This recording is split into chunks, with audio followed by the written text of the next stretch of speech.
ఓం నమో వెంకటేశాయ. సనాతన ధర్మ రక్షక, సనాతన కర్మ శిక్షక గోవింద గోవింద. తులసీ నవదామధర మల సమూహ భారహర గోవింద గోవింద. సనాతనస్త్వం నను చైకధాతాధునాతనస్యాస్య విచిత్రమాయ సనాతనస్త్వం చిరనిర్వికారీ ధునాసి మాయాం శరణాగతస్య అని జగజ్జన్మస్థితి లయ కారణమైన శ్రీనివాస పరమాత్మని భక్తిగా ప్రార్థించుకుంటూ శ్రీశుకుల వారు ఉపదేశం చేసిన శ్రీమద్భాగవత మహాగ్రంథం యొక్క అధ్యయన కార్యక్రమాన్ని ఈ శుభ సాయంకాల వేళ మనం ప్రారంభించుకుందాము. ప్రారంభంలో యథాప్రకారం ఆచార్యుల వారితో కలిసి ప్రార్థనా శ్లోకాలను చదువుకుని ఈ కార్యక్రమానికి మంగళాచరణం చేసుకుందాం. ఓం నమో వెంకటేశాయ. శ్రీ గురు ప్రార్థనా. గురుర్బ్రహ్మా గురుర్విష్ణు గురుర్దేవో మహేశ్వరః గురుః సాక్షాత్ పరం బ్రహ్మ తస్మై శ్రీ గురవే నమః. శ్రీనివాస ప్రార్థనా. వరాహాది శరీరాయ వరాభీతికరాయ చ వరాహాద్రినివాసాయ శ్రీనివాసాయ తే నమః. అథ సంకల్పః.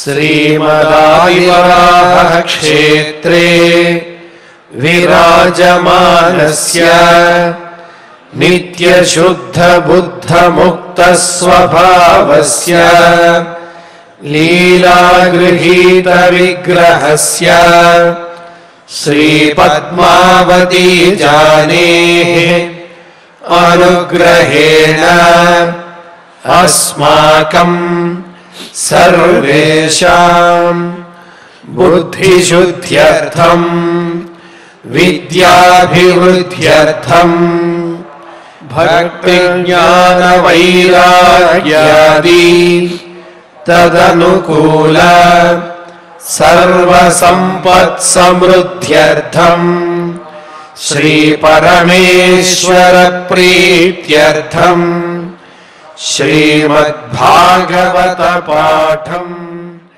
కరిష్యామహే. అస్య శ్రీమద్భాగవత స్తోత్ర మహామంత్రస్య నారద ఋషిః బృహతి ఛందః. శ్రీకృష్ణః పరమాత్మా దేవతా బ్రహ్మ బీజం భక్తిశక్తిః జ్ఞానవైరాగ్యే కీలకం అస్మాకం శ్రీమద్భగవత్ప్రసాదసిద్ధ్యర్థే పాఠే వినియోగః. ధ్యానం. నారాయణాధ్వరవరాహవిహన్యమానం మిత్రాప్రసూత విదురాదివిదర్శ్యమానం ద్వైపాయనాప్తశుక సంభృత ముఖ్య భాగం యజ్ఞాయ సంభరత భాగవతం ప్రకామం. శ్రీ గురుభ్యో నమః. శ్రీమన్నారాయణుడు లోపల నుంచి బయటకు వచ్చాడు. వచ్చినవాడు మహర్షుల్ని ఉద్దేశించి వివరంగా మాట్లాడాడు. ఇక్కడ మిమ్మల్ని అడ్డుకోవటం అనేది అడ్డుకున్న వాళ్ళదే తప్పు, మీదేం తప్పు లేదు అన్నాడు. వాళ్ళకిచ్చినటువంటి శాపాన్ని నేను ఒప్పుకుంటున్నాను అని అన్నాడు. అదే సమయంలో ఈ శాపం తొందరగా తీరిపోవాలి అని వాళ్ళ మీద నేను అనుగ్రహాన్ని చూపిస్తున్నాను అని అన్నాడు. మధ్యలో కూడా చాలా అన్నాడు.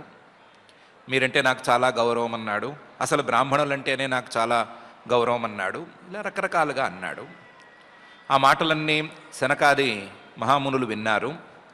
విని ఏం చేయాలో పాలుపోక కొంచెం ఇబ్బంది పడ్డారు అని బ్రహ్మగారు చెప్తున్నారు. బ్రహ్మోవాచ అథ తస్యోషతీం దేవీం ఋషికుల్యాం సరస్వతీం నాస్వాద్యమన్యుదష్టానాం తేషాం ఆత్మాప్యతృప్యత అని.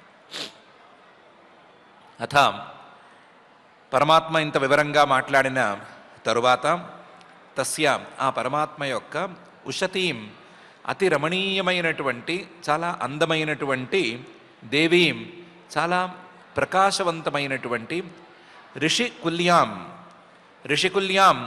ఋషికులాలే చూసి నేర్చుకోవలసినటువంటి తీరులో ఉండేటువంటి సరస్వతీం ఆ సరస్వతీ నదీ తుల్యంగా ఉండేటువంటి మాటలను మహర్షులు విన్నారు.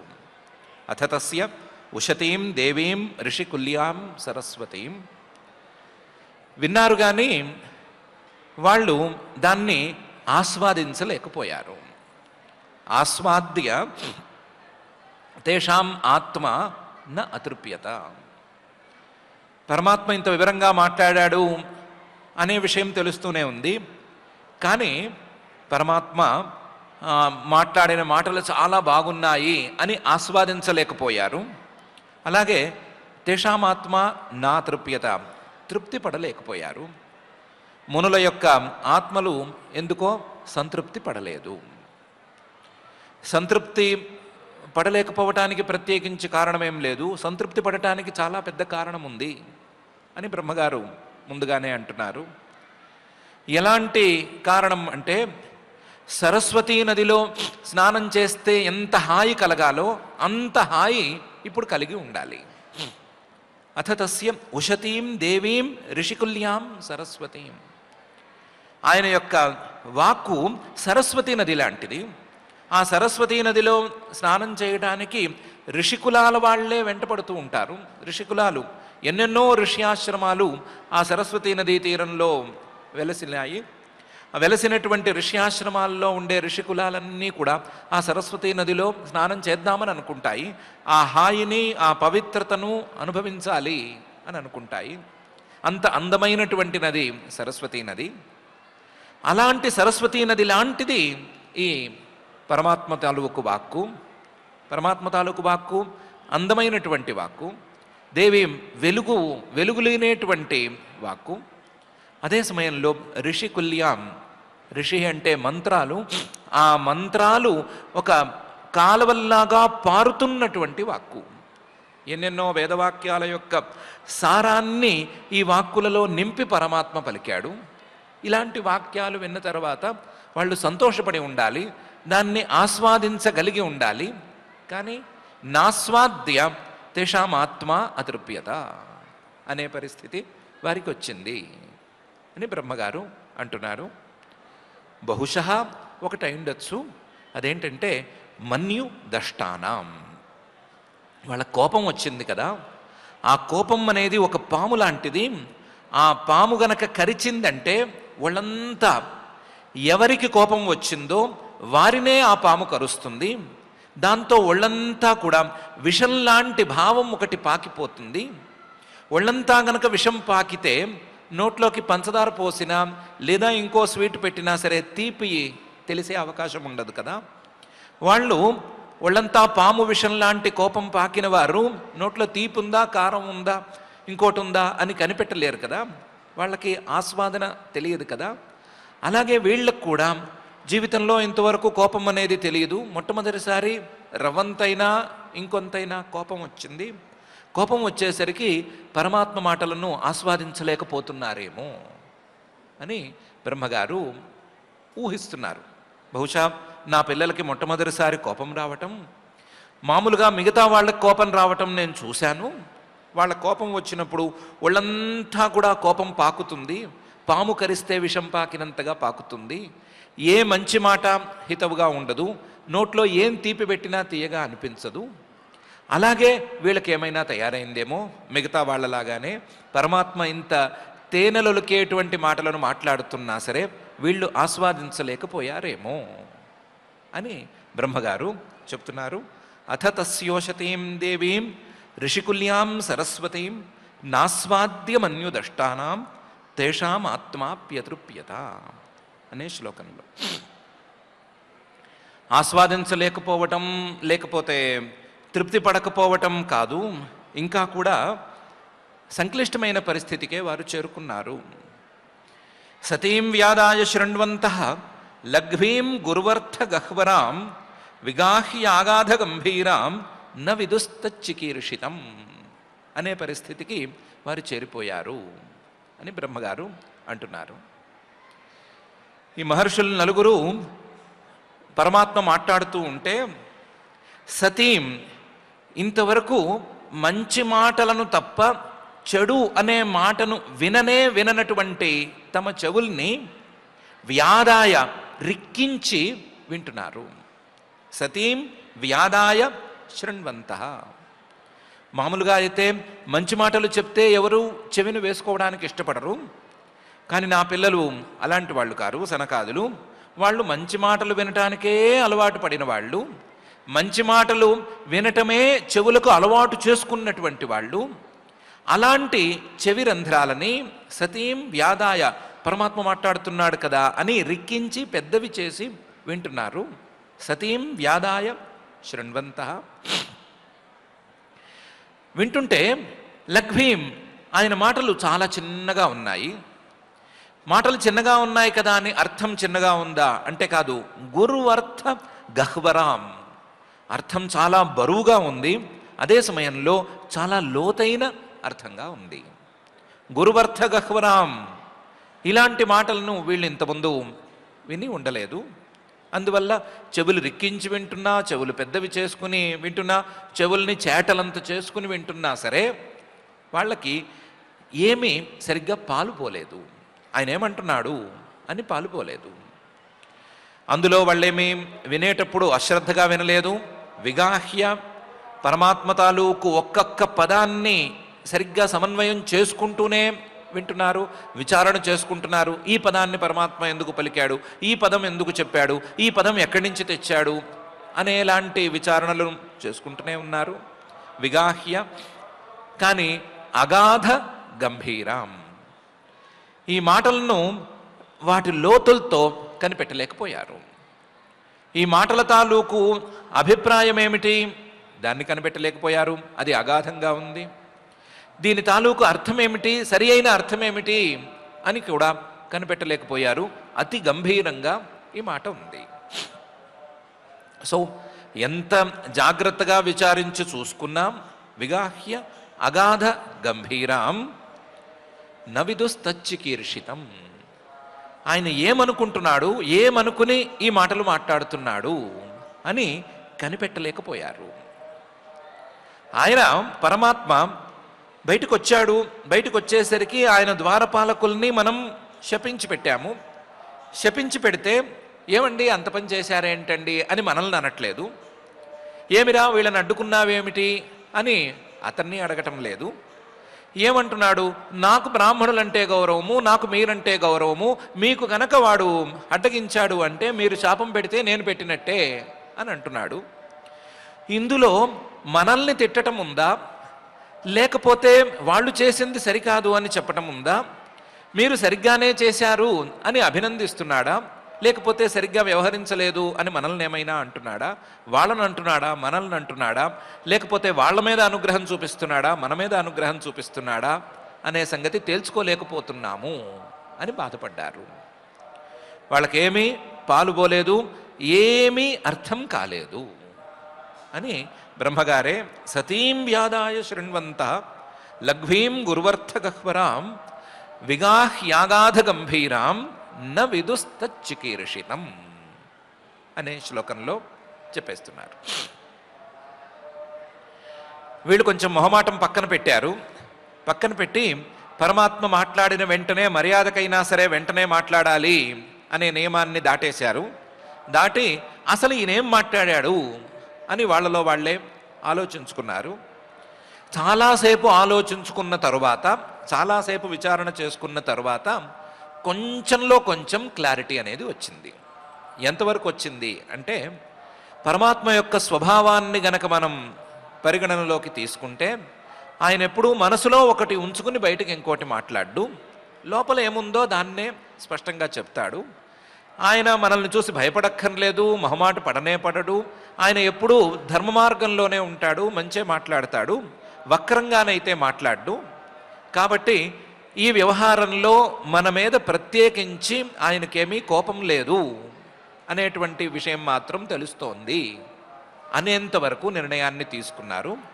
తీసుకుని తే యోగమాయయారబ్ధ పారమేష్ఠ్య మహోదయం ప్రోచుః ప్రాంజలయో విప్రాహ ప్రహృష్టాః క్షుభితత్వచః అనే తీరులో పరమాత్మకి సమాధానం చెప్పడం మొదలుపెట్టారు అని బ్రహ్మగారు ఈ శ్లోకంలో అంటున్నారు. తే ఆ మహర్షులు, సనకాది మహర్షులు జాగ్రత్తగా ఆలోచించుకుని నిర్ణయం తీసుకున్న తరువాత యోగమాయయారబ్ధ పారమేష్ఠ్య మహోదయం, ఈయన చమత్కారంగా మాట్లాడతాడు. కొంచెం తన యొక్క గొప్పదనాన్ని ప్రకర్షంగా అంటే గొప్పగా చూపించటానికే ఇలా మాట్లాడతాడు. ఈయన యోగమాయయారబ్ధ పారమేష్ఠ్య మహోదయుడు అంటే తన యోగమాయ తాలూకు ప్రారంభాలతో, తన యోగమాయ తాలూకు ప్రకటనలతో తన యొక్క గొప్పదనాన్ని ప్రకటిస్తూ, గొప్పదనాన్ని అందరికీ తెలియచేస్తూ ఉంటాడు. ఇలాంటి వాడు పొరపాట్లు మాట్లాడు, వంకరగా అసలే మాట్లాడు అని నిర్ణయించుకుని ఆయనకి ప్రాంజలయ దండం పెట్టి 2 చేతులు జోడించి ప్రోచుహు విప్రాహ ఆయనకి సమాధానం చెప్పటం మొదలుపెట్టారు. ఎప్పుడైతే ఆయనకి మన మీద కోపం లేదు అనే విషయం నిర్ణయించుకున్నారో అప్పుడు ప్రహృష్టాహ సంతోషించారు. అంతవరకైతే భయం ఉండేది, ఈయనకేమైనా మన మీద కోపం వస్తుందేమోనని, వచ్చిందేమోనని, కానీ అది లేదు. కాబట్టి ప్రహృష్టాహ ఆ సంతోషంతో ఆయన మాటలన్నీ ఒకసారి నెమరు వేసుకుని క్షుభిత త్వచ ఒళ్ళంతా పులకరించిపోగా, ఈయన ఇంత అందంగా మాట్లాడాడు, ఈయనతో మాట్లాడే అవకాశం మనకు లభిస్తోంది అనే ఆనందంతో ఒళ్ళంతా పులకరించిపోగా ఆయనతో మాట్లాడడం ప్రారంభించారు అని బ్రహ్మగారు తే యోగమాయయారబ్ధ పారమేష్ఠ్య మహోదయం ప్రోచుః ప్రాంజలయో విప్రాహ ప్రహృష్టాః క్షుభితత్వచః అనే ఈ శ్లోకంలో అంటున్నారు. ఏమని మాట్లాడారు? ఋషయ ఊచుః, సనకాది మహర్షులు అంటున్నారు, నవయం భగవన్ విద్మః తవదేవ చికీర్షితం కృతో మేనుగ్రహశ్చేతి యదధ్యక్ష ప్రభాషసే అని. ఏదో మాకు ధైర్యమైతే వచ్చింది, నువ్వు మమ్మల్ని ఏమీ కోపగించుకోవటం లేదు అని, అంతవరకు పర్వాలేదు, కానీ నీ అభిప్రాయం మాత్రం మాకు అర్థం కావటం లేదయ్యా అనే ప్రారంభించారు. నవయం భగవన్ విద్మః, భగవన్ ఓ పూజనీయుడైనటువంటి శ్రీమన్నారాయణ, నవయం విద్మః నీ అభిప్రాయాన్ని మేము తెలుసుకోలేకపోతున్నాము. తవదేవ చికీర్షితం నువ్వు ఏం చేయదలుచుకున్నావు అనే విషయం మాకు అర్థం కావటం లేదు. నవయం భగవన్ విద్మః తవదేవ చికీర్షితం, ఎందుకంటే నువ్వు ఈ సందర్భంలో కృతోమే నుగ్రహశ్చేతి, మీరు ఆ జయ విజయులకు శాపం ఇచ్చారు, అది మంచిది అని అంటున్నావు. అదే సమయంలో మీరు వచ్చారు, నాకు చాలా సంతోషంగా ఉంది, మీ అనుగ్రహాన్ని, మీ ప్రసాదాన్ని, మీ ప్రసన్నతను నేను ప్రార్థిస్తున్నాను అని అంటున్నావు. ఒకే సమయంలో వారిని మీరు శపించారు, సంతోషమే, వారిని నేను అనుగ్రహించాను అని అంటున్నావు. వాళ్ళు తొందరగా వచ్చేస్తారు అనేటువంటి అనుగ్రహాన్ని ఇచ్చాను అని అంటున్నావు. కృతోమే అనుగ్రహశ్చేతి, ఇది 2 రకాలుగా అనటం వలన, 2 రకాలుగా 2 మాటలు అనటం వలన మాకు నీ అభిప్రాయం తెలియటం లేదు. ఎందుకు? యదధ్యక్ష ప్రభాషసే, నువ్వు అధ్యక్షుడివి, సర్వేశ్వరుడివి, సర్వేశ్వరుడివై ఉండి కూడా నువ్వు ఇలా మాట్లాడుతున్నావు అంటే మాకు సరిగ్గా అర్థం కావటం లేదు. నవయం భగవన్ విద్మః తవదేవ చికీర్షితం కృతోమేనుగ్రహశ్చేతి యదధ్యక్ష ప్రభాషసే అని మహర్షులు ఈ శ్లోకంలో ప్రారంభం చేశారు. చేసి నువ్వు అన్న మాటల్లో మాకు చాలా సందేహాలు ఉన్నాయి. బ్రహ్మణ్యస్య పరం దైవం బ్రాహ్మణాః కిల తే ప్రభో విప్రాణాం దేవదేవానాం భగవాన్ ఆత్మదైవతం అనేటువంటి సందేహము లేదా విప్రతిపత్తి ఒకటి ఉంది అని 2వ శ్లోకంలో చెప్తున్నారు. నువ్వు నీ మాటల్లో చాలా శ్లోకాల్లో నాకు బ్రాహ్మణులంటే దేవతలతో సమానము, నేను వాళ్ళను పూజిస్తాను, వాళ్ళ పాదధూళిని నెత్తినేసుకుంటాను, ఇవన్నీ మాట్లాడావు. కానీ బ్రహ్మణ్యస్య అసలు వేదాలను రక్షించవలసినటువంటి బాధ్యత కలిగినటువంటి బ్రాహ్మణులను ఇద్దరినీ సమానంగా రక్షించేవాడివి, ఈ ఇద్దరికీ హితాన్ని చేకూర్చేవాడివి నువ్వే కదా. బ్రహ్మణ్యస్య, నువ్వు బ్రహ్మణ్యుడివి. వాళ్ళందరికీ కూడా పరం దైవం, అందరికంటే పెద్ద దేవతవి నువ్వే కదా, పరం దైవం. కానీ నువ్వేమంటున్నావు, పరం దైవం బ్రాహ్మణాహ మే అని అంటున్నావు, నాకు బ్రాహ్మణులు పరదేవతలు అని అంటున్నావు. అందులోనూ ఆ మాట మీద మాకు పూర్తి విశ్వాసం కలగటం లేదు. కిల, నువ్వు అంటున్నావు అంతే, ఎందుకంటున్నావు అని ఆలోచిస్తే బహుశः లోక శిక్షార్థం అని అయి ఉంటుంది. లోకంలో మిగతా వాళ్ళందరూ కూడా పరమాత్మే ఇంత మాట అన్నాడు కాబట్టి మనం కూడా వీళ్ళ మీద గౌరవంగా ఉండాలి అని అందరూ అనుకోవాలి అనే అభిప్రాయంతో అంటున్నావు. ఇలాంటి సందర్భాల్లోనే పరమాత్మ మాట్లాడతాడు, ఆయన మాటలనే అందరూ ప్రమాణంగా తీసుకోవాలి అనేటువంటి ఉద్దేశంతో, ఆ ప్రమాణంగా తీసుకునే మాటలను అందరూ అనుసరిస్తారు అనేటువంటి నమ్మకంతో ఇలా మాట్లాడుతున్నావు. బ్రహ్మణ్యస్య పరం దైవం బ్రాహ్మణా కిలతే ప్రభో అని. బ్రాహ్మణులు దేవదేవానాం అనే మాట ఉంది, దేవతలకు కూడా పూజ్యులు అనే మాట ఉండనే ఉంది. కానీ విప్రాణాం దేవదేవానాం, అలా దేవతలకే పూజ్యులైనటువంటి బ్రాహ్మణులకు భగవాన్ ఆత్మదైవతం, నీవు వాళ్లకు ఆత్మస్వరూపానివి, అలాగే వాళ్లకు కూడా పూజ్యుడైనటువంటి వాడివి, వాళ్లకు కూడా దేవతలాంటి వాడివి. ఇలాంటి పరిస్థితి ఉండగా వాళ్ళకి పూజ్యుడివైనటువంటి నువ్వు వాళ్ళని నేను పూజిస్తాను అని చెప్తుంటే ఇదేదో లోకానికి బోధించటానికి అన్నట్లు ఉంది. లోకానికి బోధించడానికి పరమాత్మ ఈ మాట అంటున్నాడు అనుకుంటే సుఖంగా ఉంది, కానీ పూర్తిగా యాజ్ ఇట్ ఈస్గా నమ్మేట్లుగా లేదు అని మహర్షులు 2వ శ్లోకంలో బ్రహ్మణ్యస్య పరం దైవం బ్రాహ్మణా కిలతే ప్రభో విప్రాణాం దేవదేవానాం భగవాన్ ఆత్మదైవతం అనే శ్లోకంలో అంటున్నారు. ఆ పైన అంటున్నారు, అసలు ఇవన్నీ కాదయ్యా, త్వత్త సనాతనో ధర్మో రక్ష్యతే తనుభిస్తవ ధర్మస్య పరమో గుహ్య నిర్వికారో భవాన్ మతః అని.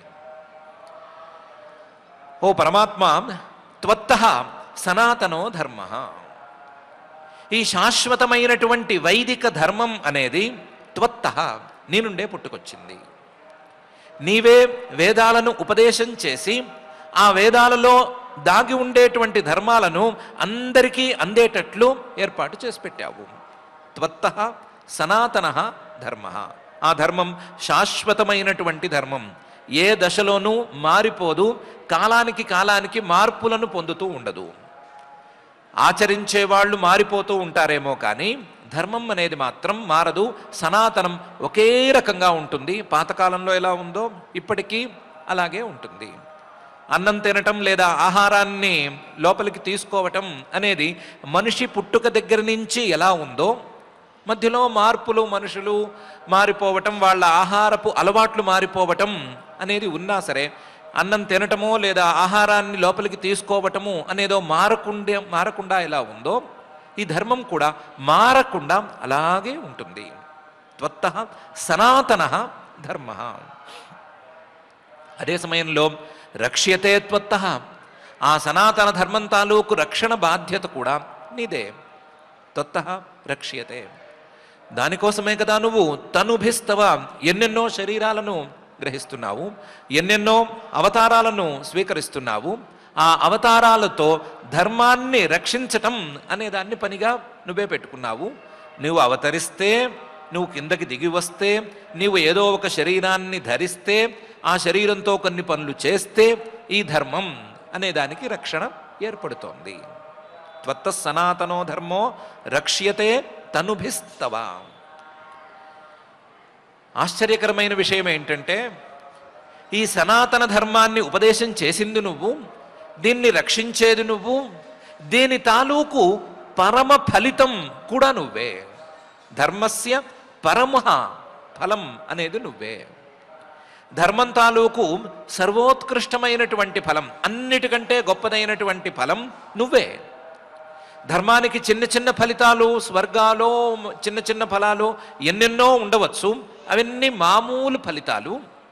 ధర్మాలు ఎప్పుడైతే నిన్ను మానవుడికి చేరువ చేస్తాయో అప్పుడు ధర్మం తాలూకు పరమ ఫలితం అనేది అందినట్టు అవుతుంది. అలా ధర్మం తాలూకు పరమ ఫలితం అనేవాడివి నువ్వే. ధర్మస్య పరమః. ఆశ్చర్యం ఏంటంటే ఇందులో గుహ్య, నిన్ను ఎక్కడో వెతుక్కోనక్కర్లేదు, ఎక్కడో పొందనక్కర్లేదు, నువ్వు ఎవరికీ దొరకని వాడివి కావు. ప్రతి ప్రాణి హృదయంలోనూ రహస్యంగా నువ్వే గుహలలో కూర్చునే ఉంటావు. గుహ్య, అన్ని చోట్ల ఉండేవాడివే నువ్వు, కానీ దొరికినట్లు కాదు. ఆ దొరికినట్లు కానటువంటి నిన్ను సాధించాలి అంటే ఈ ధర్మ మార్గం ఒక్కటే శరణ్యం. ఆ ధర్మ మార్గం ద్వారా నిన్ను పొందితే ధర్మం తాలూకు పరమ ఫలితాన్ని అందుకోవటం అనేది జరుగుతుంది. ధర్మస్య పరమః గుహ్యః. ఇంకొక ఆశ్చర్యం ఏంటంటే ధర్మం తాలూకు చిన్న చిన్న ఫలితాలన్నీ కూడా ఎప్పటికో ఒకప్పటికి పూర్తయిపోతాయి, అవి అశాశ్వతాలుగా ఉంటాయి. కానీ నిన్ను చేరుకుంటే, ధర్మం ద్వారా నిన్ను గనక చేరుకున్నట్లయితే ఆ ఫలితం అనేది ఇంకా కదలదు. ఎందుకంటే నువ్వు నిర్వికారః, ఏ రకమైనటువంటి మార్పు లేనివాడివి. ఏ రకమైనటువంటి మార్పు లేనటువంటి నిన్ను గనక ధర్మంతో చేరుకుంటే ఆ ధర్మం యొక్క ఫలితం అనేది ఇంకా కదలదు, వినాశానికి గురి కాదు. నిర్వికారః భవాన్ మతః. ఈ విషయంలో ఎవరికీ సందేహమేమీ లేదు. పరమాత్మే ధర్మం తాలూకు పరమఫలం అనే విషయంలో సందేహం లేదు. పరమాత్మ ఏ రకమైనటువంటి మార్పులు లేనివాడు అనే విషయంలో కూడా సందేహం లేదు. పరమాత్మను చేరితే ఇంకా వెనక్కి తిరిగి చూసుకోనక్కర్లేదు అనే విషయంలో కూడా ఎవరికీ సందేహం లేదు. త్వత్త సనాతనో ధర్మో రక్ష్యతే తనుభిస్తవ ధర్మస్య పరమో గుహ్యో నిర్వికారో భవాన్ మతః. ఇంతేకాదయ్యా, తరంతి యంజసా మృత్యుం నివృత్తా యదనుగ్రహాత్ యోగినః స భవాన్ కిం స్విత్ అనుగృహ్యేత యత్ పరైః అని కూడా మహర్షులు అంటున్నారు. తరంతి యంజసా మృత్యుం నివృత్తా యదనుగ్రహాత్. ఒక్కసారి ధర్మ మార్గంలో నడిచి ఎవరైనా సరే నివృత్తాహ, వైరాగ్యాన్ని పొందారు అంటే వాళ్ళు నీ అనుగ్రహాన్ని పొందారు అని అర్థం.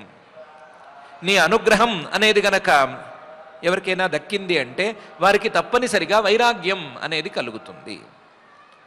చిన్న స్థాయి ఫలితాల మీద వైరాగ్యం కలిగితేనే కదా పెద్ద స్థాయి ఫలితం పరమాత్మ అనేటువంటి ఫలితం దక్కేది. కాబట్టి నీ అనుగ్రహం తాలూకు మొట్టమొదటి చిహ్నం వైరాగ్యం. యదనుగ్రహాత్ నివృత్తాహ, ఒక్కసారి నీ అనుగ్రహం కలగటము, ఆ అనుగ్రహంతో వైరాగ్యం రావటం అనేది గనక జరిగినట్లయితే వాళ్ళు జ్ఞాన మార్గంలోకి ప్రవేశించేసినట్లే. ప్రవేశించేస్తే గనక, జ్ఞానాన్ని పొందేస్తే గనక తరంతి యంజస మృత్యుం, వాళ్ళు మరణాన్ని దాటగలుగుతారు. మళ్ళీ మరొకసారి మరణాన్ని అనుభవించవలసిన అవసరం లేకుండా వాళ్ళు ఉన్నత స్థితిని చేరుకుంటారు. తరంతి అంజసా మృత్యుం నివృత్తాః యదనుగ్రహాత్. ఎవరు వీళ్ళు? యోగినః, యోగ మార్గంలో వచ్చిన వాళ్ళైనా సరే ఇలాగే రావాలి. ధర్మ మార్గంలో వచ్చిన వాళ్ళైనా సరే ఇలాగే రావాలి. ఏ మార్గంలోకి ప్రవేశించినా, ఏ మార్గం ద్వారా వైరాగ్యాన్ని జ్ఞానాన్ని సాధించాలి అనుకున్నా సరే ఇదొక్కటే దారి. నీ అనుగ్రహం అనేది ఒక్కటే అందులో ప్రధానమైన అంశం. ఇలాంటి నీవు సభవాన్ కిం స్విద్ అనుగృహ్యేత యత్పరైః. ఇంకొకళ్ళ అనుగ్రహం కోరుకోవటము, ఆ అనుగ్రహం కోసం నువ్వేదో మాట్లాడటం అనేది కిం స్విత్ ఏంటిది? ఇందులో మనం ఉన్నదున్నట్లుగా తీసుకునేటువంటి అర్థం అనేది లేనే లేదు. కిం స్విత్, నువ్వు ఇంకొకరి అనుగ్రహం కోసం ఎదురు చూడవలసినటువంటి పరిస్థితుల్లో లేవు. నీ అనుగ్రహం కోసం అందరూ ఎదురు చూడవలసినటువంటి పరిస్థితుల్లో ఉన్నారు. నువ్వు అనుగ్రహిస్తేనే మానవులకి ఈ జన్మ మరణ ప్రవాహం నుండి గట్టెక్కటం అనేటువంటి పరిస్థితి కుదురుతుంది. కాబట్టి నీకు ఇంకొకరి అనుగ్రహం అనే మాటకి యథాశ్రుతార్థం అనే దాన్ని తీసుకోకూడదు అని మహర్షులు తరంతి యంజసా మృత్యుం నివృత్తా యదనుగ్రహాత్ యోగిన స భవాన్ కిం స్విత్ అనుగృహ్యేత యత్పరై అనే ఈ శ్లోకంలో అంటున్నారు యం వై విభూతిరుపయాత్యనుబేలమన్యై అర్థార్థిభిः స్వశిరసా ధృతపాదరేణు ధన్యార్పితాంఘ్రితులసీ నవదామధామ్నః లోకం మధువ్రతపతేరివ కామయానా. నువ్వు మధ్యలో మాట అన్నావు, నన్ను లక్ష్మీదేవి వదలకుండా గట్టిగా పట్టుకుని కూర్చుంది, నేను పెద్దగా ఆవిడ్ని పట్టించుకోవట్లేదు, కానీ ఆవిడే నన్ను పట్టుకుని వెళ్ళాడుతోంది, దానికి కారణం నేను బ్రాహ్మణ భక్తుణ్ణి అని అన్నావు. దాని గురించి చెప్తాం విను. యం వై విభూతిరుపయాతి, నిన్ను విభూతి లక్ష్మీదేవి ఉపయాతి నీ దగ్గరికి చేరి నిన్ను సేవించుకుంటూ తరిస్తోంది.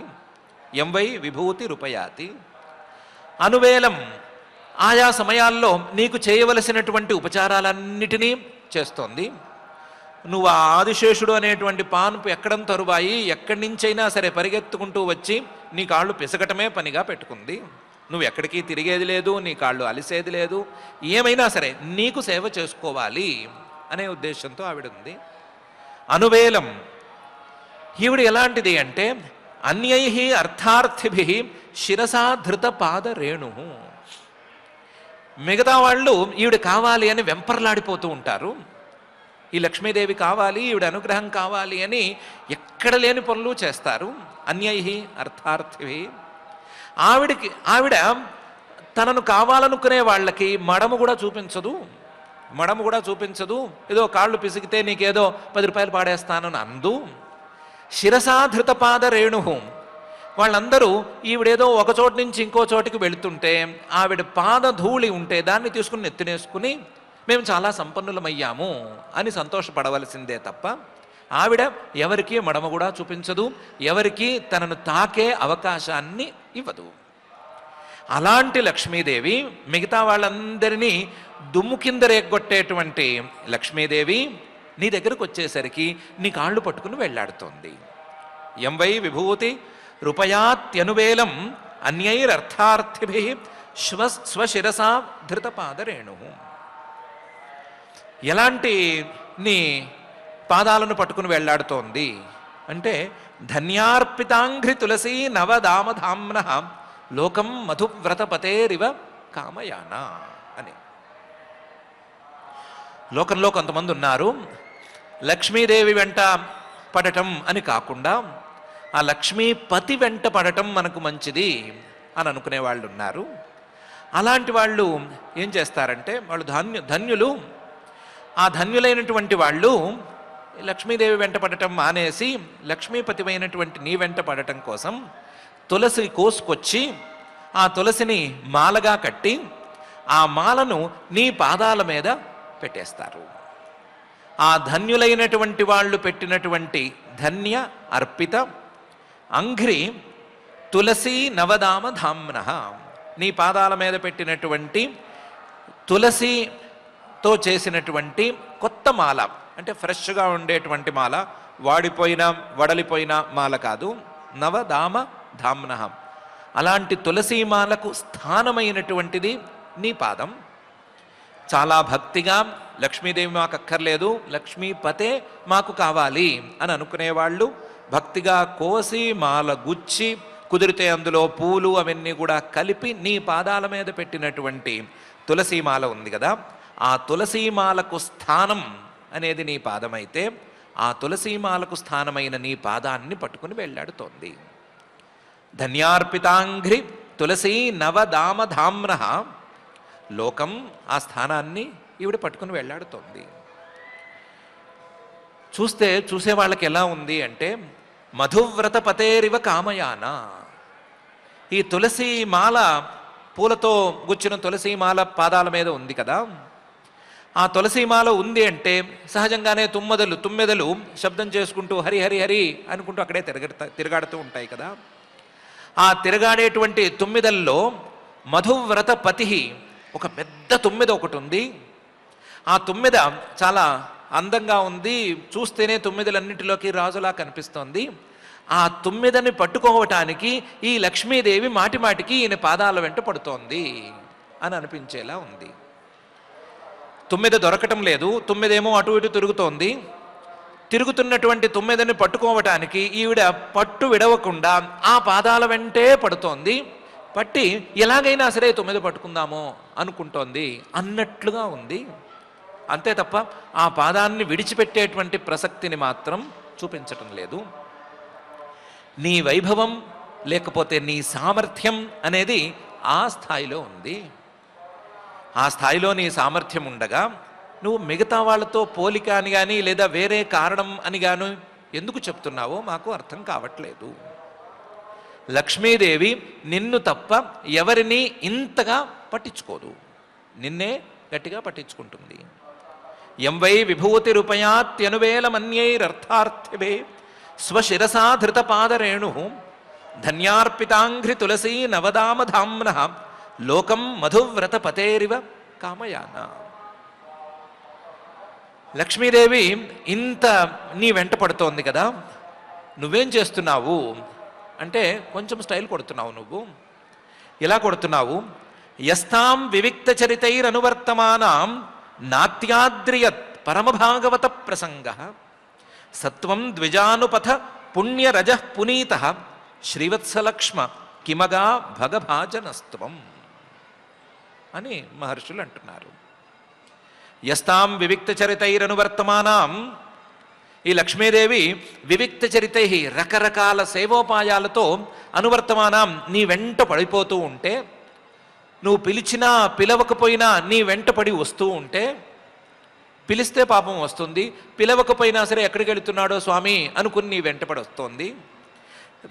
అడిగినా సేవలు చేస్తోంది, అడక్కపోయినా సేవలు చేస్తోంది. విచిత్రమైనటువంటి విన్యాసాలతో పాపం నీకు సేవలు చేసుకుంటోంది. ఆ సేవలలో ఎక్కడా కూడా మానసికమైనటువంటి అపరిశుద్ధత అనే దాన్ని ఆవిడ చూపించటం లేదు. చాలా శ్రద్ధగా భక్తిగా చేసుకుంటోంది. తాం వివిక్త చరితై అనువర్తమానాం నాత్యాద్రియ. నువ్వు పెద్దగా ఆదరించటం లేదు, స్టైల్ కొడుతున్నావు అని అనాలా, లేకపోతే ఆవిడ మీద నీకు ఆదరం లేదు అని అనాలా, లేకపోతే ఆవిడ మీద కంటే కూడా నీకు పరమభాగవత ప్రసంగ, నీ భక్తులైన వారి మీద ఆదరం చాలా చాలా చాలా ఎక్కువ అని అనాలా, తెలియట్లేదు. మూడోదే బాగున్నట్లుంది, పరమ భాగవత ప్రసంగ. నీవు ఎవరితో కూడి ఉండటానికి ఇష్టపడతావు, ఎవరితో కలిసి ఉండటానికి ఇష్టపడతావు అంటే పరమ భాగవతులు, పరమ భగవద్భక్తులు, భగవంతుడు తప్ప మరొకరు లేరు అనే స్థాయిలో నిన్ను నమ్మిన వాళ్ళు ఉంటారు చూడు, వాళ్లతో ప్రసంగ, వాళ్లతో ప్రకృష్టమైనటువంటి సంఘం, ప్రకృష్టమైనటువంటి సంబంధం, వాళ్లతో ఉండేటువంటి అనుబంధం, దీని మీదే నీకు ఎక్కువ ఆసక్తి ఆదరము. వాళ్ళతో ఉండేటువంటి అనుబంధం ఏ స్థాయిది అంటే నీకు రోజువారీ సేవలు చేసుకునేటువంటి లక్ష్మీదేవితో నీకున్నటువంటి సంబంధం కంటే కూడా చాలా పెద్ద స్థాయిలో ఉండేటువంటి సంబంధం. అలాంటి వాడివి, భక్తులనే ప్రధానంగా చూసుకునేటువంటి వాడివి, నీవు లక్ష్మీదేవిని లెక్క చేయటం లేదు. లక్ష్మీదేవి నిన్ను తప్ప ఎవరిని లెక్క చేయట్లేదు, నీవు లక్ష్మీదేవిని పెద్దగా లెక్క చేయట్లేదు, నీ భక్తుల్నే ఎక్కువగా పట్టించుకుంటున్నావు అనే పరిస్థితి ఉంది కదా. ఈ పరిస్థితికి సత్వం, ఇలాంటి పరిస్థితులలో ఇంత ఉన్నత స్థాయిలో ఉండేటువంటి నీవు ద్విజానుపథ పుణ్యరజ శ్రీవత్స లక్ష్మ, నీవు చాలా పవిత్రమైన వాడివి లేదా గొప్పవాడివి అనే మాట మేము నమ్మాలి అంటే దానికి కారణాలుగా నువ్వు చూపిస్తున్నవి, దాని కారణంగా నువ్వు చూపిస్తున్నది ద్విజానుపథ పుణ్యరజ అని చూపిస్తున్నావు. నేను బ్రాహ్మణోత్తముల యొక్క సేవలు చేసుకున్నాను, వాళ్ళ పాదధూళిని నా కిరీటాల మీద చల్లుకున్నాను, అందుకని లక్ష్మీదేవి నన్ను విడవకుండా ఉంది అని కబుర్లు చెప్తున్నావు. లేదంటే శ్రీవత్స లక్ష్మ, కొంతమంది ఏమంటారు అంటే నీ వక్షస్థలం మీద ఓ పెద్ద మత్స ఉంది, ఆ మత్సకు శ్రీవత్స అని పేరు, ఆ మత్సను చూసి లక్ష్మీదేవి నీకు వలచింది అని కొంతమంది అంటారు. ఈ రెండు మాటల్లో ఏమి నమ్మాలి? ద్విజానుపథ పుణ్యరజగా నమ్మాలా, లేకపోతే శ్రీవత్స లక్ష్మ అని నమ్మాలా? నిన్ను ఈ స్థాయికి తీసుకొచ్చింది నీ మాటల్లో చెప్పుకుంటున్నట్లుగా ఈ బ్రాహ్మణోత్తముల యొక్క పాదధూళి అని అనుకోవాలా, లేకపోతే కొంతమంది వేరే వాళ్ళు చెప్తున్నట్లుగా నీ మీద ఉండేటువంటి మత్స కారణం అని అనుకోవాలా? ఈ రెండిట్లో ఏది నిన్ను పావనం చేస్తోంది? ద్విజానుపథ పుణ్యరజ శ్రీవత్స లక్ష్మ ఇది పునీత కిం? భగభాజన, ఏ ఐశ్వర్యమున్నా సరే ఆ ఐశ్వర్యానికి సరి అయిన స్థానమైనటువంటి నీకు ఈ శ్రీవత్స లక్ష్మ అనేది ఒక లెక్క, లేకపోతే ఈ బ్రాహ్మణుల తాలూకు పాదధూళి అనేది లెక్క. బ్రాహ్మణ పాదధూళి గొప్పదవ్వచ్చు, అది మిగతా వాళ్ళకి గొప్పది కావచ్చు, నీకు గొప్పది ఎందుకు అవుతుంది? నిన్ను పావనం చేయటానికి అదేం సరిపోతుంది? భగభాజన, పావనాలన్నిటినీ కూడా పావనం చేయగలిగిన ఐశ్వర్యం కలిగిన నీకు ఇవన్నీ లెక్కలోకి ఎందుకు వస్తాయి? అందువల్ల నీ మాటలలో ఈ తేడా మాకు కనిపిస్తోంది అని మహర్షులు యస్తాం వివిక్తి చరితైరనువర్తమానాం నాత్యాద్రియత్ పరమ భాగవత ప్రసంగ సత్వం ద్విజానుపథ పుణ్యరజ పునీత శ్రీవత్సలక్ష్మ కిమగా భగభాజనస్త్వం అని అంటున్నారు. అసలు ఇవన్నీ కాదయ్యా, నువ్వు ధర్మమూర్తివి. ధర్మమూర్తివి నువ్వైతే గనక ధర్మస్యతే భగవత స్త్రియుగ త్రిభిస్వై పద్భిశ్చరాచరమిదం ద్విజ దేవతార్థం నూనం భృతం తదభిఘాతి రజస్తమశ్చ సత్వేననో వరదయా తనువా నిరస్య అనే పరిస్థితి ఉంది.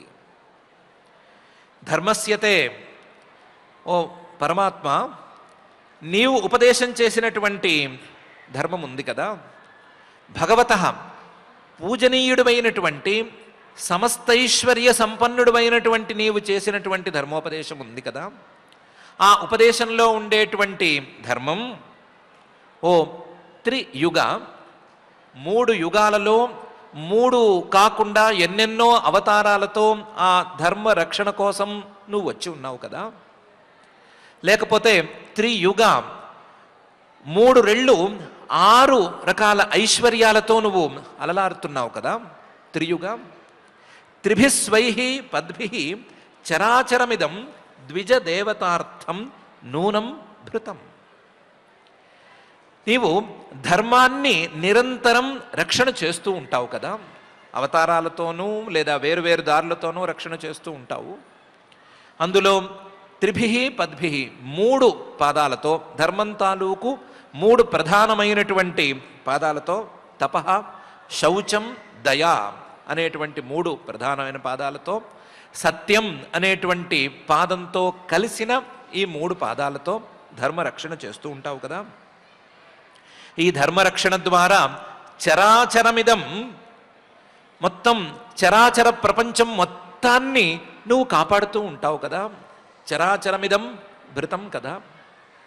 ఈ ధర్మరక్షణ చేస్తేనే ద్విజ దేవతార్థం, ద్విజులు బ్రాహ్మణులు దేవతలు వీళ్ళు అసలు ఈ సృష్టిలో భాగమైనందుకు ఒక ప్రయోజనం అనేది ఉంటుంది అనే ఉద్దేశంతో ఈ పని చేస్తున్నావు కదా.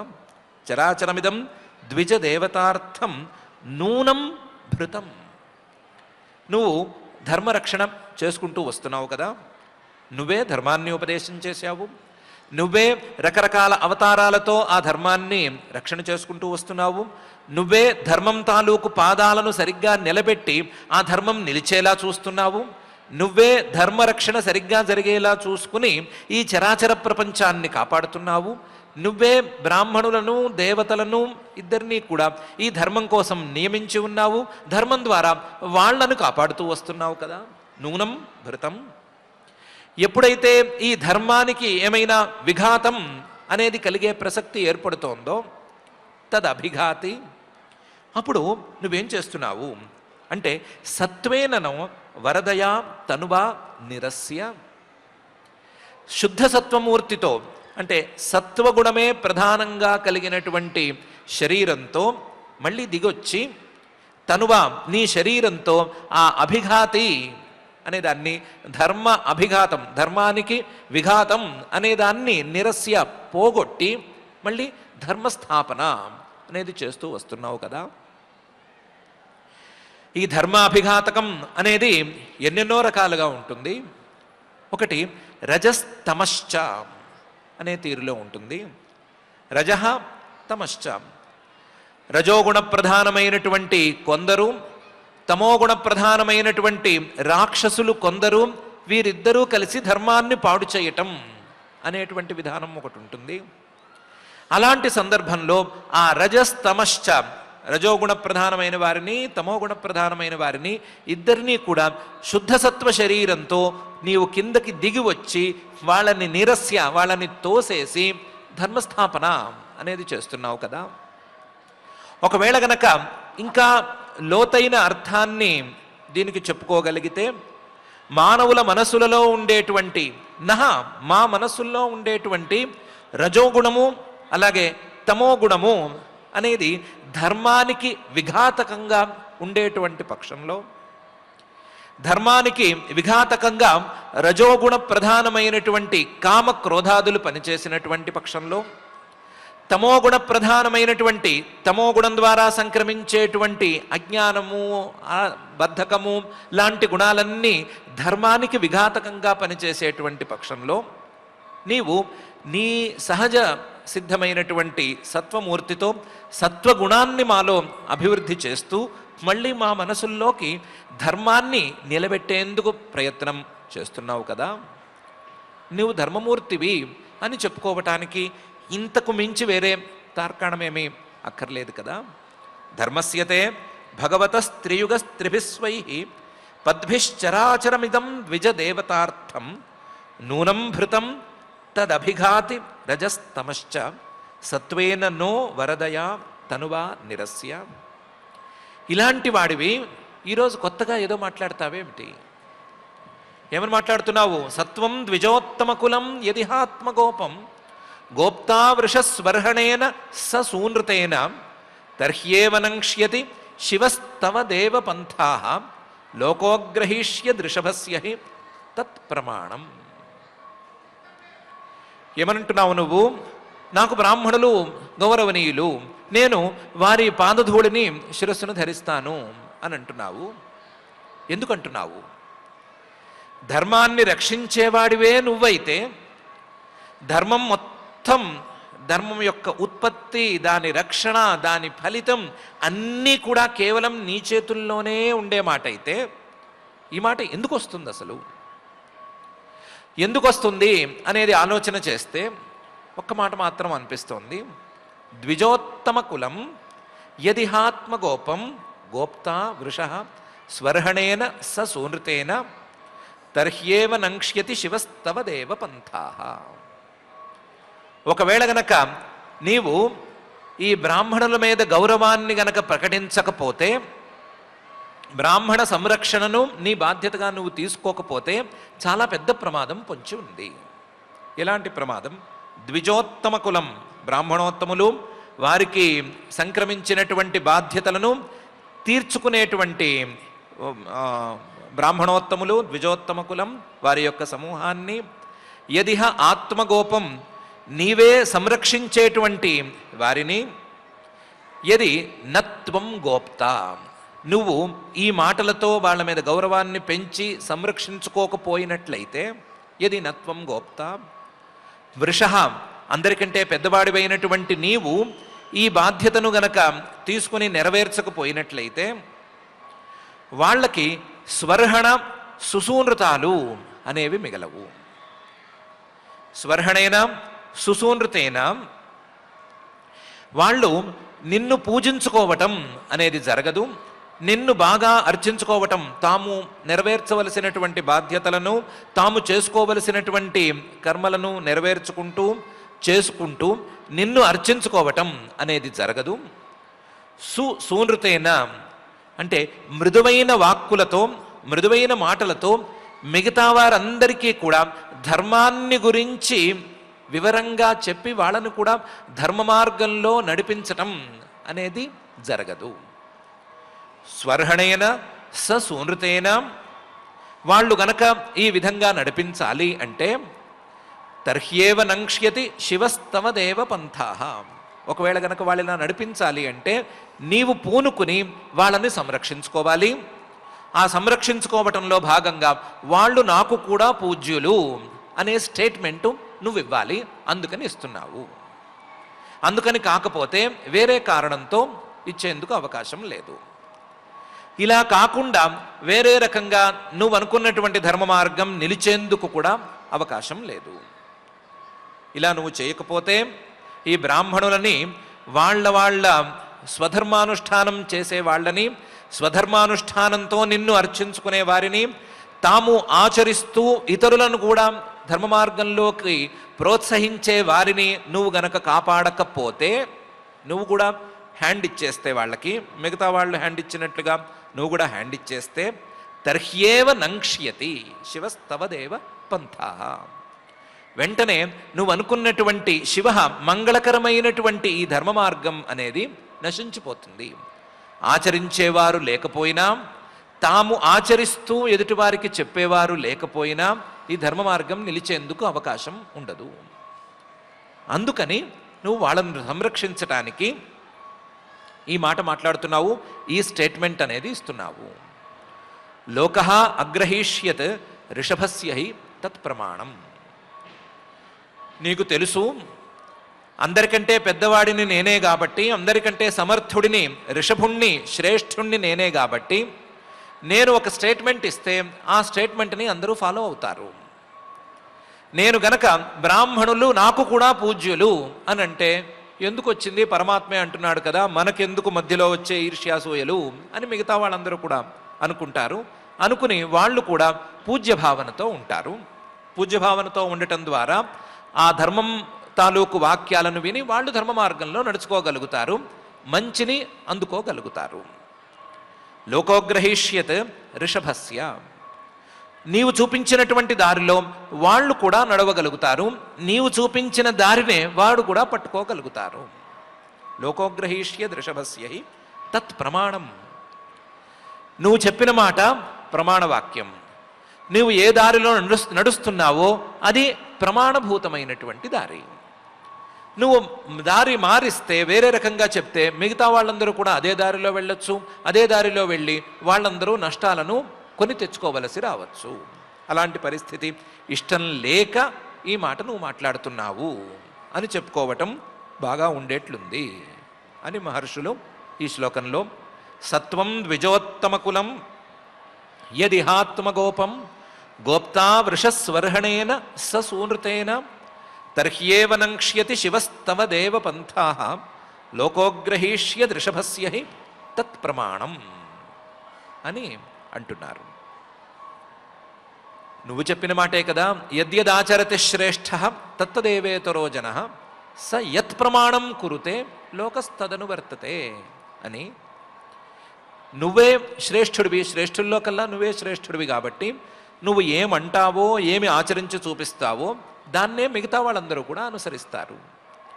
నీవు ప్రమాణభూతంగా ఏ వాక్యాన్నైతే చెప్తావో ఆ వాక్యాన్నే మిగతా వాళ్ళందరూ నమ్మి పట్టుకుని ఉంటారు.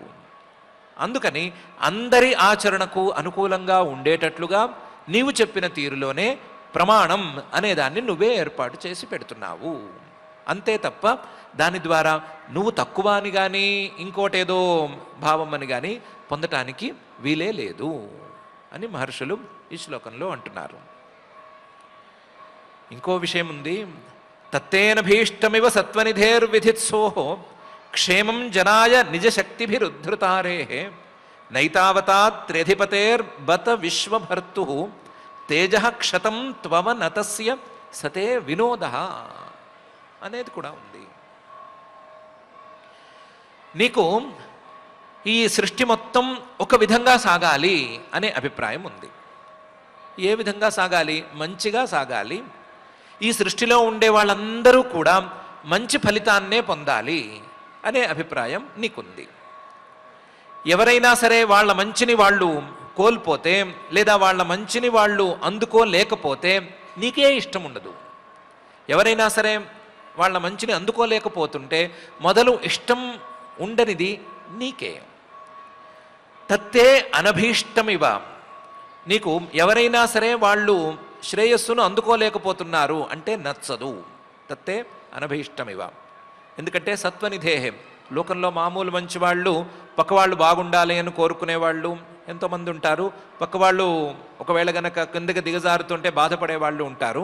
వాళ్ళందరికంటే కూడా పై స్థాయిలో ఉండేటువంటి సాత్వికుడివి నువ్వు, సత్వనిధేహే. ఇంతేకాదు వాళ్ళందరికంటే ఇంకా పై స్థాయి వాడివి. విధిత్సోహో క్షేమం జనాయ. అసలు ఈ సృష్టిలో ఏ జనుడు, ఏ మానవుడు, ఏ ప్రాణి ఉన్నా సరే ఆ ప్రాణికి, ఆ మానవుడికి, అందరికీ కూడా క్షేమాన్ని చేకూర్చాలి అనే ప్రయత్నంలోనే ఉండేటువంటి వాడివి. అలాంటప్పుడు ఎవరైనా ఆ క్షేమాన్ని అందుకోకపోయినా, ఆ మంచి ఫలితాన్ని అందుకోలేకపోయినా నువ్వు ఇష్టపడవు. తత్తే అనభీష్టమివ సత్వనిధేర్ విధిత్సోహో క్షేమం జనాయ నిజశక్తిభిరుద్ధృతారే. పైపెచ్చు ఎప్పుడైనా సరే వాళ్ళ మంచికి ఏమైనా అడ్డగింపు అనేది ఏర్పడుతుంటే నీవు నీ శక్తులతో ఆ అడ్డాల్ని తొలగించటానికి ఎక్కువ ఉత్సాహపడతావు. నిజశక్తిభి ఉద్ధృత అరేహే. ఎవరైనా మంచి ఫలితాన్ని, ధార్మికమైనటువంటి ఫలితాన్ని సాధించడానికి ముందుకు వెళుతుంటే వాళ్ళకేమైనా పొరపాటున ఏమైనా అడ్డాలు వస్తే ఆ అడ్డాలను తీయటం అనే దాన్నే పనిగా పెట్టుకున్నావు. నీ శక్తులన్నిటినీ వాటి కోసమే వినియోగిస్తున్నావు. నిజశక్తిభి ఉద్ధృతారేహే. కాబట్టి ఎవరైనా పొరపాటున తెలుసుకోవలసినటువంటి అంశాలను తెలుసుకోలేకపోతారేమో, నడవవలసినటువంటి దారిలో నడవలేకపోతారేమో అనే భయంతో ఇలాంటి మాటలు మాట్లాడుతున్నావే కానీ, నేను కూడా వాళ్లకు తల వంచుతున్నాను అని అంటున్నావే కానీ, నైతావతా త్రియధిపతేర్బత విశ్వభర్తు తేజ క్షతం. ఇంత మాత్రాన నీ తేజస్సు, నీ యొక్క ప్రభావం, నీ యొక్క గొప్పతనం అనేది ఏమాత్రం తగ్గలేదయ్యా. నైతావతా త్రియధిపతే, ముల్లోకాలకి అధిపతివైనటువంటి నీ ప్రభావం ఏమాత్రం తగ్గదు. బత విశ్వభర్తు, ఈ విశ్వాన్నే భరించేటువంటి, ఈ విశ్వాన్ని పరిపాలించేటువంటి నీ తేజ అనేది, నీ ప్రభావం అనేది నైతావతా క్షతం. ఇంత మాత్రాన ఏమీ తగ్గిపోలేదు, ఇంత మాత్రాన దానికేమీ కోత పడిపోలేదు. అంతేకాదు అవనతస్య సతే వినోద. నీవు ఇంకొకటి కూడా చూపించదలుచుకున్నావు. ఎంత ఎదిగినా సరే ఒదిగి ఉండాలి అనే విషయాన్ని చెప్పదలుచుకున్నావు. అందుకని అందరికంటే ఎత్తున ఉన్నటువంటి వాడు, ఎదిగినవాడు పరమాత్మే కాబట్టి ఆ పరమాత్మే ఒదుగుతున్నాడు, ఒదిగి ఉంటున్నాడు, వినయంగా ఉంటున్నాడు అనే అభిప్రాయాన్ని అందరిలో కలిగించటానికి అవనత, తలకాయ వంచి వాళ్ళ పాదధూళి నా శిరస్సు మీద వేసుకున్నాను అని అంటున్నావు. అవనతస్య సతే వినోద. వాస్తవానికి నీకు ఇది కేవలం ఆట మాత్రమే, కానీ మిగతా వాళ్ళకి మాత్రం పాఠం లాంటిది. అవనతస్య సతే వినోద. నీకు వినోదం, కానీ చూసేవాళ్ళకి, వినేవాళ్ళకి, ఆచరించదలుచుకున్న వాళ్ళకి మాత్రం ఇది పాఠంగా ఉంటుంది అని మహర్షులు తత్తే అనభీష్టమివ సత్వనిధేర్విధిత్సోహో క్షేమం జనాయ నిజశక్తిభిరుద్ధృతారే. నైతావతా త్ర్యధిపతేర్బత విశ్వభర్తు తేజ క్షతం త్వవనతస్య సతే వినోద అనే ఈ శ్లోకంలో అంటున్నారు. ఇంతే చెప్పదలుచుకున్నారు మహర్షులు. ఒకటి, నువ్వు తల వంచావు అంటే నువ్వేమో తగ్గిపోలేవు, తగ్గిపోయేందుకు అవకాశమే లేదు, అందరికంటే ఎత్తులోనే ఉన్నావు. నువ్వు తల తగ్గించి ఉన్నావు అంటే మిగతా వాళ్ళని తల తగ్గించమని బోధిస్తున్నావు. మిగతా వాళ్ళు తల తగ్గిస్తే గనక మరి తల ఎగరేయటం కంటే కూడా తల తగ్గించి కాస్త ఒబీడియంట్గా ఉండే మాట అయితే వాళ్ళు మంచి దారిలో వెళ్ళేందుకు అవకాశం కలుగుతుంది, మంచి వినేందుకు అవకాశం ఏర్పడుతుంది, మంచి ఫలితాన్ని అందుకునేందుకు అవకాశం ఏర్పడుతుంది. ఇలాంటి అవకాశం కల్పించటం కోసం నీ తలకాయ వంచటానికి కూడా నువ్వు వెనకాడటం లేదు. ఎందుకంటే అందరికీ మంచి కలిగించటం అనేదే నీ యొక్క లక్ష్యం. సత్వనిధి అనేవాడివి నువ్వే. విధిత్సోహో క్షేమం జనాయ, అందరికీ మంచి కలగాలి అని తపన పడేది నువ్వే. ఒకవేళ ఆ మంచిగా అడ్డం వచ్చేట్లయితే దాన్ని తొలగించేది కూడా నువ్వే అని స్పష్టంగా చెప్తున్నారు. సరేలేవయ్యా, ఎలాగూ సమయం చాలా ఎక్కువైపోతోంది, ఇప్పటికే 7:03 కూడా అయిపోయింది. మేము చెప్పదలుచుకున్నాం చివరి మాట చెప్పేస్తాము. యంవానయోర్ దమమధీశ భవాన్ విధత్తే వృత్తిన్వా తదనుమన్మహి నిర్వ్యలీకం అస్మాసువాం య ఉచితో ధ్రియతాం సదండో ఏనాగసౌ వయమయుంక్ష్మహి కిల్బిషేణ అని పూర్తి చేసేస్తాము. మేము చెప్పేది, మేము విన్నవించుకునేది ఇంతే. మేము పొరపాటున మాకు అడ్డం కలిగించినందుకు వీళ్ళని శపించాము. ఎంవా అనయోర్ దమం అధీశ, మేము వీళ్ళకి శాపం పెట్టాం కదా, ఆ శాపాన్ని కావాలంటే నువ్వు తీసేయచ్చు. ఎంవానయోర్ ధమం అధీశ భవాన్ విధత్తే, లేదంటే మేము ఇచ్చినటువంటి శాపాన్ని అలాగే ఉంచేయచ్చు. ఎందుకంటే మాకు కూడా నీవు అధీశ్వరుడివి, అసలు బాసువి నువ్వే, టాప్ బాసువి నువ్వే కదా. కాబట్టి నువ్వు అనుకుంటే మేము ఇచ్చిన శాపాన్ని ఉంచేసేయచ్చు, లేకపోతే దాన్ని తీయాలన్నా కూడా మాకేం అభ్యంతరం లేదు. వృత్తిం నువా తదను మన్మహి, ఒకవేళ ఈ శాపం కాక వేరే వాళ్ళకి ప్రమోషన్ ఇచ్చినా మాకేం అభ్యంతరం లేదు. లేదు ఈ శాపంలోనే వాళ్ళకేమైనా వేరే జీవిక అని పెట్టినా అభ్యంతరం లేదు. లేదు ఇక్కడ వద్దు ఇంకో ద్వారానికి మార్చేస్తాను, పశ్చిమ ద్వారం వద్దు ఉత్తర ద్వారానికి మారుస్తాను, లేదా ఉత్తర ద్వారం వద్దు ఇంకో ద్వారానికి మారుస్తాను అన్నా మాకేం అభ్యంతరం లేదు. తత్ అనుమన్మహి, మేము దాన్ని అంగీకరిస్తాము. అంగీకరించేది నిర్వ్యలీకం, ఏమాత్రం శ్రద్ధలో లోటు లేకుండా అంగీకరిస్తాము. మనసులో ఏమీ వంచన లాంటివి ఉంచుకుని మొహమాటానికి అనము. ఒకవేళ ఇదంతా కాదు, అసలు జయ విజయుల గురించి ఎందుకు మాట్లాడుతున్నారు మీరు, అసలు ఇంతదాకా వచ్చి వైకుంఠంలో ఉండి మీరు శాపం అనేది ఎందుకు పెట్టారు అని గనక నువ్వు అడిగే మాట అయితే, మేము గనక తప్పు చేశాము అని నువ్వు భావించే మాట అయితే, అస్మాసుమాయ ఉచితో ధ్రియతాం సదండ, మేము చేసిన తప్పుకి ఎంత దండన అనేది రావాలో ఆ దండను నువ్వు విధించవచ్చు. దాన్ని కూడా మేము అనుమన్మహి తప్పకుండా అంగీకరిస్తాము. నిర్వ్యలీకం శ్రద్ధాపూర్వకంగా అంగీకరిస్తాము.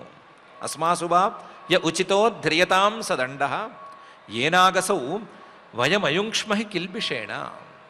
అప్పుడు ఏమనుకుంటామంటే, నువ్వు గనక మమ్మల్ని శిక్షించే మాట అయితే మేము ఏ పాపము ఎరుగనటువంటి జయ విజయుల్ని అనవసరంగా శపించాము, శపించినటువంటి తప్పుకి పరమాత్మ మనల్ని దండిస్తున్నాడు అనే అనుకుంటాం తప్ప మేము ఇంకో రకంగా అనుకోము. మేము తప్పు చేశాము అని అనుకుంటే మమ్మల్ని దండించు, లేదు జయ విజయులే తప్పు చేశారు అనుకుంటే వాళ్ళని దండించు, లేదా అసలు ఇక్కడ తప్పులనేవే లేవు బాగుంది అంతా అనుకుంటే అది కూడా ఓకే, లేదు ఇలా అడ్డం పడినందుకు వాళ్ళకి ప్రమోషన్ ఇస్తాను అంటావు అది కూడా ఓకే.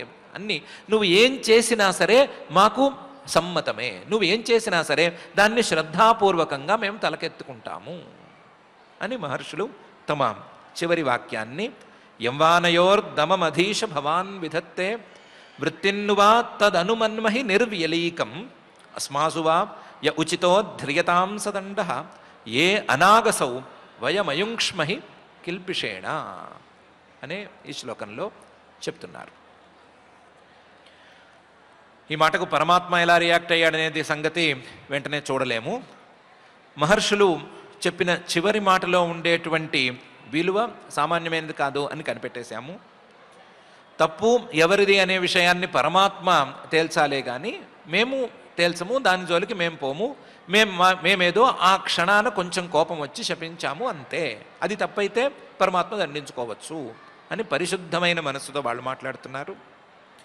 అదే సమయంలో పరమాత్మ తాలూకు లీలలు ఎలా ఉంటాయి, ఆయన మాటలు కానీ ఆయన చేష్టలు కానీ ఎలా ఉంటాయి ఆ మాటల ద్వారా చేష్టల ద్వారా మనం అర్థం చేసుకోవలసినటువంటి అంశాలు ఎలా ఉంటాయి అనే విషయం మీద కూడా చాలా విస్తృతమైనటువంటి అవగాహనని ఈ స్తుతివాక్యాల్లో వాళ్ళు కల్పించేసేశారు. వీటన్నిటికంటే ఈ మాటలన్నీ అతి ప్రధానమైన మాటలైనా సరే వీటన్నిటికంటే ప్రధానమైన మాట మహర్షుల నోటి నుంచి వచ్చిన మాట పరమభాగవత ప్రసంగ అనేటువంటి మాట. పరమభక్తుల్ని లక్ష్మీదేవి కంటే కూడా ఎక్కువ ఇష్టపడతాడు స్వామి అనేటువంటి మాట. సో లక్ష్మీదేవి కంటే మనం పరమాత్మకు ఎక్కువ ఇష్టం అవ్వాలా లేదా అనే సంగతి తేల్చేసుకుందాం. తేల్చేసుకుని ఆ లక్ష్మీదేవి కంటే గనక ఎక్కువ ఇష్టం అవ్వాలి అంటే ఏ విధంగా ఉండాలి అనే విషయాన్ని నిర్ణయం చేసుకుందాం. నా మటుకు నేను పరమాత్మ నన్ను ఇష్టపడాలి అని మాత్రం భావిస్తాను. నేను పరమభాగవతుణ్ణి అయిపోవాలి అని కూడా అనుకోను. ఎలాగైనా సరే నువ్వే నన్ను ఏదో విధంగా ఇష్టపడి లక్ష్మీదేవి కంటే కూడా నన్నే ఎక్కువ ఇష్టపడి నా మీదే అనుగ్రహం చూపించు అని ఆ జగజ్జన్మ స్థితి లయ కారణమైనటువంటి శ్రీనివాస పరమాత్మను నేను ప్రార్థించుకుంటాను. మీ అందరి తరపున కూడా ప్రార్థించుకుంటాను. అందరినీ అలాగే చేయమని ప్రార్థించుకుందాము. ఆ ప్రార్థనతో ఈ రోజుకి పారాయణ కార్యక్రమాన్ని ప్రారంభించుకుందాం. ఈరోజు తృతీయ స్కంధంలో 16వ అధ్యాయంలో 13వ శ్లోకం నుంచి మనం పారాయణ చేసుకుంటున్నాం. అథ అథ శ్రీమద్భాగవతే శ్రీమద్భాగవతే పారమహంస్యాం సంహితాయాం పారమహంస్యాం సంహితాయాం తృతీయ స్కంధే తృతీయ స్కంధే షోడశాధ్యాయే శ్లోకాః షోడశాధ్యాయే శ్లోకాః బ్రహ్మోవాచ బ్రహ్మోవాచ అథ తస్యోషతీం దేవీం అథ తస్యోషతీం దేవీం ఋషికుల్యాం సరస్వతీం ఋషికుల్యాం సరస్వతీం నాస్వాద్యమన్యుదష్టానాం నాస్వాద్యమన్యుదష్టానాం తేషామాత్మాప్యతృప్యత తేషామాత్మాప్యతృప్యత సతీం వ్యాదాయ శృణ్వంతో సతీం వ్యాదాయ శృణ్వంతో లఘ్వీం గుర్వర్థగహ్వరాం లక్ష్మీం గుర్వర్థగహ్వరాం విగాహ్యాగాధ గంభీరాం విగాహ్యాగాథ గంభీరాం న విదుస్తచ్చికీర్షితం న విదుస్తచ్చికీర్షితం తే యోగమాయయారబ్ధ తే యోగమాయయారబ్ధ పారమేష్ఠ్యమహోదయం పారమేష్ఠ్యమహోదయం తే యోగమాయయారబ్ధ పారమేష్ఠ్యమహోదయం తే యోగమాయయారబ్ధ పారమేష్ఠ్యమహోదయం ప్రోచుః ప్రాంజలయో విప్రాః ప్రోచుః ప్రాంజలయో విప్రాః ప్రహృష్టాః క్షుభితత్వచః ప్రహృష్టాః క్షుభితత్వచః ఋషయ ఊచుః ఋషయ ఊచుః న వయం భగవన్ విద్మః న వయం భగవన్ విద్మః తవ దేవ చికీర్షితం తవ దేవ చికీర్షితం కృతో మేనుగ్రహశ్చేతి కృతో మేనుగ్రహశ్చేతి యదధ్యక్షః ప్రభాషసే యదధ్యక్షః ప్రభాషసే బ్రహ్మణ్యస్య పరం దైవం బ్రహ్మణ్యస్య పరం దైవం బ్రాహ్మణాః కిల తే ప్రభో బ్రాహ్మణాః కిల తే ప్రభో విప్రాణాం దేవదేవానాం విప్రాణాం దేవదేవానాం భగవానాత్మదైవతం భగవానాత్మదైవతం త్వత్తః సనాతనో ధర్మో త్వత్తః సనాతనో ధర్మో రక్ష్యతే తనుభిస్తవ రక్ష్యతే తనుభిస్తవ ధర్మస్య పరమో గుహ్యో ధర్మస్య పరమో గుహ్యో నిర్వికారో భవాన్మతః నిర్వికారో భవాన్మతః తరంతి హ్యంజసా మృత్యుం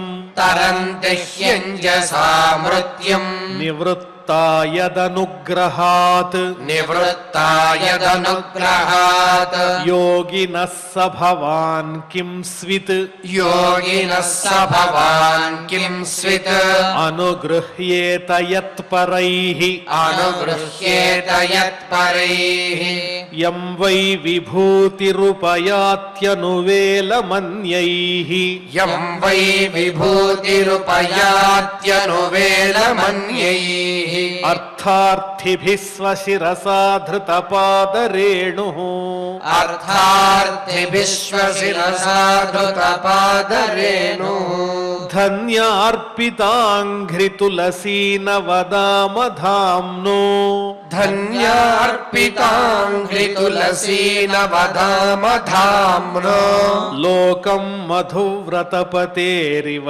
కామయానా లోకం మధువ్రతపతేరివ కామయానా యస్తాం వివిక్తచరితైరనువర్తమానాం యస్తాం వివిక్తచరితైరనువర్తమానా నాత్యాద్రియత్పరమభాగవత ప్రసంగః నాత్యాద్రియత్పరమభాగవత ప్రసంగః సత్వం ద్విజానుపథ పుణ్యరజః పునీతః సత్వం ద్విజానుపథ పుణ్యరజః పునీతః శ్రీవత్సలక్ష్మకిమగా భగభాజనస్త్వం శ్రీవత్సలక్ష్మకిమగా భగభాజనస్త్వం ధర్మస్య తే భగవతస్త్రియుగత్రిభిः స్వైః ధర్మస్య తే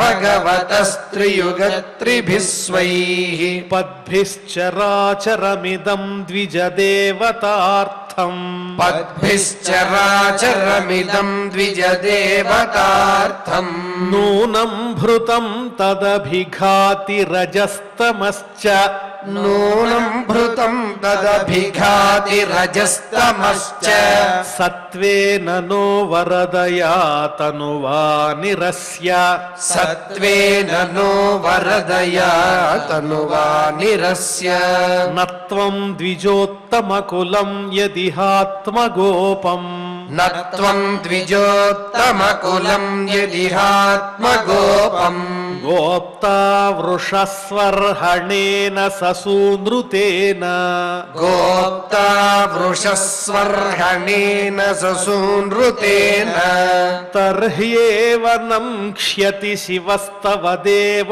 పంథాః తర్హ్యేవ నంక్ష్యతి శివస్తవ దేవ పంథాః లోకో గ్రహీష్యదృషభస్య హి తత్ప్రమాణం లోకో గ్రహీష్యదృషభస్య హి తత్ప్రమాణం తత్తేన భీష్టమివ సత్వనిధేర్విధిత్సోః తత్తేన భీష్టమివ సత్వనిధేర్విధిత్సోః క్షేమం జనాయ నిజశక్తిభిరుద్ధృతారేః క్షేమం జనాయ నిజశక్తిభిరుద్ధృతారేః నైతావతాత్ర్యధిపతేర్బత విశ్వభర్తుః నైతావతాత్వ్యధిపతేర్బత విశ్వభర్తుః తేజః క్షతం త్వవనతస్య సతే వినోదః తేజః క్షతం త్వవనతస్య సతే వినోదః యం వా నయోర్దమమధీశ భవాన్ విధత్తే యం వా నయోర్దమమధీశ భవాన్ విధత్తే వృత్తిం ను వా తదను మన్మహి నిర్వ్యలీకం వృత్తిన్ను వా తదను మన్మహి నిర్వ్యలీకం అస్మాసు వాయ ఉచితో ధ్రియతాం సదండో అస్మాసు వాయ ఉచితో ధ్రియతాం సదండో ఏనాగసౌ వయమయుంక్ష్మహి కిల్బిషేణ ఏనాగసో వయమయుంక్ష్మహి కిల్బిషేణ ఇతి ఇతి శ్రీమద్భాగవతే శ్రీమద్భాగవతే పారమహంస్యాం సంహితాయాం తృతీయ స్కంధే షోడశాధ్యాయే శ్లోకాః విశ్వమునకెల్లగర్తవు విశ్వనిధివి విశ్వ సంరక్షుడవై వెలయు నీకు కడగి ప్రభవహాని ఎక్కడిది తలంప వినయములు నీకు లీలలై వెలయుగాన అని ఆ స్వామి లీలలన్నిటినీ కూడా మనం ఎంతో చక్కగా ఇంతవరకు భాగవతామృత రసాస్వాదంలో భాగంగా ఆలకించాం. నిరంతరం అటువంటి భాగ్యం కలగాలి. ఆ 7 కొండల వాడిని వేడుకుంటూ యథాప్రకారం క్షమాప్రార్థన దగ్గర నుంచి మంగళ శ్లోకం వరకు చదువుకుని మంగళాంతంగా నేటి అధ్యయన కార్యక్రమానికి పరిసమాప్తిని పలుకుదాం. అథ క్షమా ప్రార్థనా యదక్షరపదభ్రష్టం మాత్రాహీనం చ యద్భవేత్ తత్సర్వం క్షమ్యతాం దేవ నారాయణ నమోస్తుతే. అథ భగవత్సమర్పణం కాయేన వాచా మనసేంద్రియైర్వా బుద్ధ్యాత్మనా వా ప్రకృతే స్వభావాత్ కరోమి యద్యత్ సకలం పరస్మై నారాయణాయేతి సమర్పయామి. అథ లోకక్షేమ ప్రార్థనా సర్వే భవంతు సుఖినః సర్వే సంతు నిరామయాః సర్వే భద్రాణి పశ్యంతు మా కశ్చిద్ దుఃఖభాగ్ భవేత్.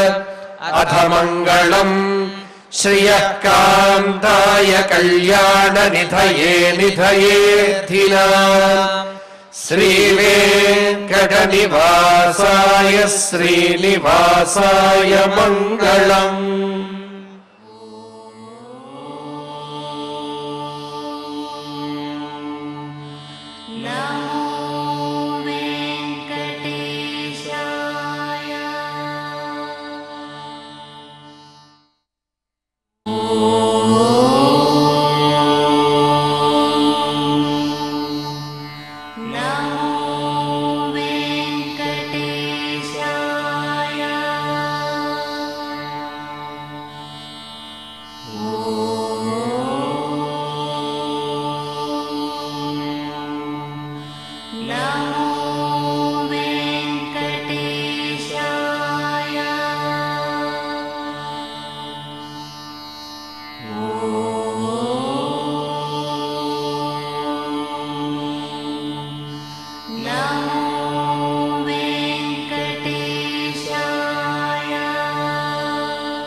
No.